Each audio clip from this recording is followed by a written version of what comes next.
Shalom keluarga damai, puji Tuhan kita dapat berjumpa kembali dalam Samas edisi Kamis 6 Juni 2024. Mari bersama menyiapkan hati dan kita berdoa. Ya Allah Bapa yang Maha Kasih, kami bersyukur untuk kehidupan yang Tuhan berikan. Kiranya Tuhan juga berkenan menolong kami untuk memahami sapaan dari Tuhan, meresapi dan melakukannya dalam hidup kami sehari-hari. Di dalam nama Tuhan Yesus kami berdoa. Amin. Keluarga damai, bacaan kita pada hari ini terambil dari Mazmur pasal yang ke-63, ayat yang kedua sampai dengan yang ke-8. Demikian. Ya Allah, Engkaulah Allahku, aku mencari Engkau.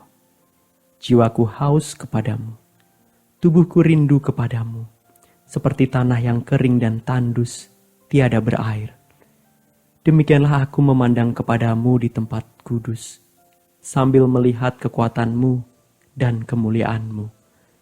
Sebab kasih setiamu lebih baik daripada hidup, bibirku akan memegahkan Engkau.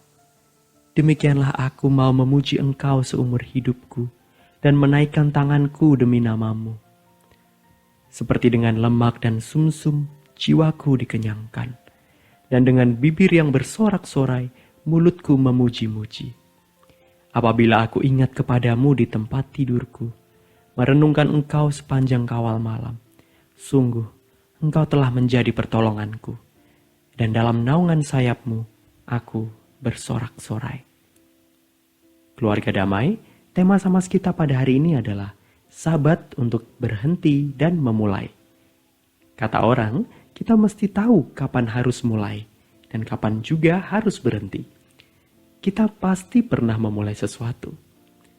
Mulai dari waktu kita kecil dulu, kita mulai berbicara, kita memulai jalan, kita mulai bangun pagi sendiri, mungkin juga ke sekolah sendiri, kemudian memulai pekerjaan, atau memulai bisnis yang baru, memulai pola hidup yang sehat, dan mungkin masih banyak hal lagi yang kita bisa mulai pada saat ini. Nah, bagi sebagian orang, memulai sesuatu itu adalah hal yang mudah. Tetapi untuk sebagian yang lainnya, itu bukanlah hal yang gampang. Butuh tekad dan keberanian. Belum lagi kalau muncul berbagai pikiran, keraguan-raguan, ketakutan. Seperti misalnya, waduh, kayaknya belum cukup deh modalku ini. Kayaknya belum cukup deh pengetahuanku. Nanti kalau gagal gimana? Nanti kalau orang gak percaya aku gimana? Nanti aku diejek, dibilang orang gagal. Dan lain sebagainya. Nah, untuk mereka yang berhasil melewati fase tersebut, kemudian akan masuk ke dalam tantangan selanjutnya. Yaitu, bisakah konsisten dan menyelesaikannya dengan baik? Misalnya, untuk olahraga dan hidup sehat. Berdasarkan pengalaman pribadi, untuk memacu semangat olahraga dan memulai hidup sehat itu bisa saja. Tetapi untuk konsisten, itu kok sulit juga begitu.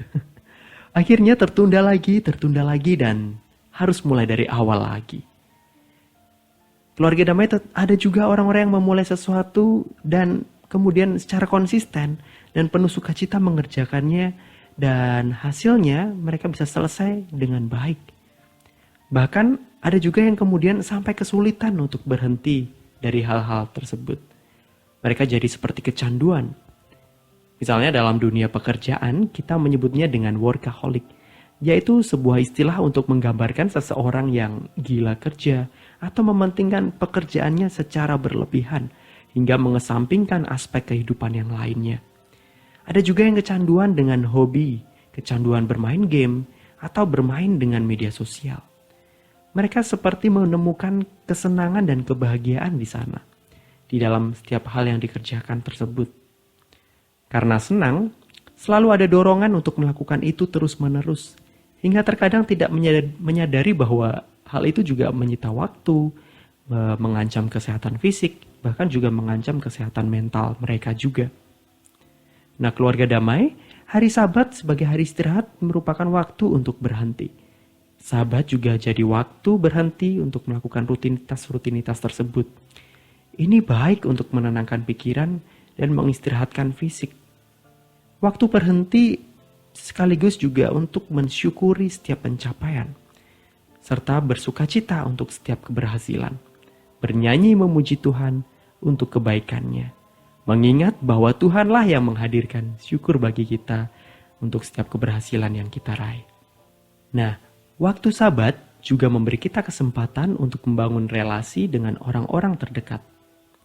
Namun yang tidak kalah penting dalam perhentian ini, yaitu agar kita diingatkan dan mengingat lagi mengenai hakikat diri dan tujuan hidup ini.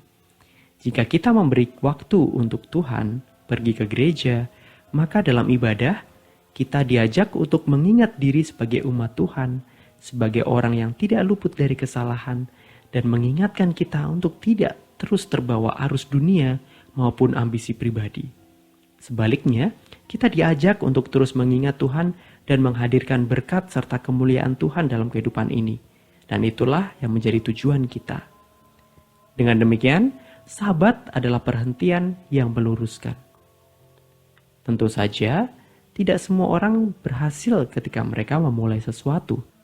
Banyak orang yang gagal atau merasa gagal dalam hidupnya. Tentang apapun itu. Baik tentang pekerjaan, tentang relasi atau hubungan, atau tentang komitmen-komitmen tersembunyi yang hanya kepada Tuhan itu disampaikan. Orang lain tidak ada yang tahu. Sabat memberikan waktu untuk meletakkan seluruh perasaan dan beban itu kepada Tuhan. Membuka hati dan memberikan momen untuk mendapatkan penghiburan serta penguatan dalam kehadiran Tuhan. Nah, keluarga damai seperti Daud dalam pelariannya di padang gurun ketika ia dikejar oleh Saul. Daud menuliskan Mazmur, mengungkapkan gusar hatinya, tetapi sekaligus juga menyampaikan bagaimana ia menaruh harap dan percaya kepada Tuhan. Ketika kita menyanyikan pujian, membaca Mazmur, kita mendapat peneguhan tentang Tuhan yang setia, tentang Tuhan yang senantiasa menjaga, tentang Tuhan yang dekat dan mendengar mereka yang berseru kepadanya. Juga cerita dari para pendeta dan mungkin mendengar kesaksian, itu yang membuat api semangat iman tumbuh kembali. Nah, apalagi terkadang Sabat yang sehari itu terasa seperti cepat sekali. Saat malam tiba rasanya, wah, besok kok harus sudah kembali lagi menghadapi realita dunia. Tetapi Sabat bukan waktu untuk melarikan diri, melainkan waktu untuk memperkokoh hati. Sehingga setiap pribadi bisa mengimani dan percaya seperti yang tertulis dalam surat Filipi yang dengan yakin mengatakan, segala perkara dapat kutanggung di dalam Dia yang memberi kekuatan kepadaku. Nah, hari Sabat menjadi waktu untuk memulai kembali dalam iman yang diperbarui.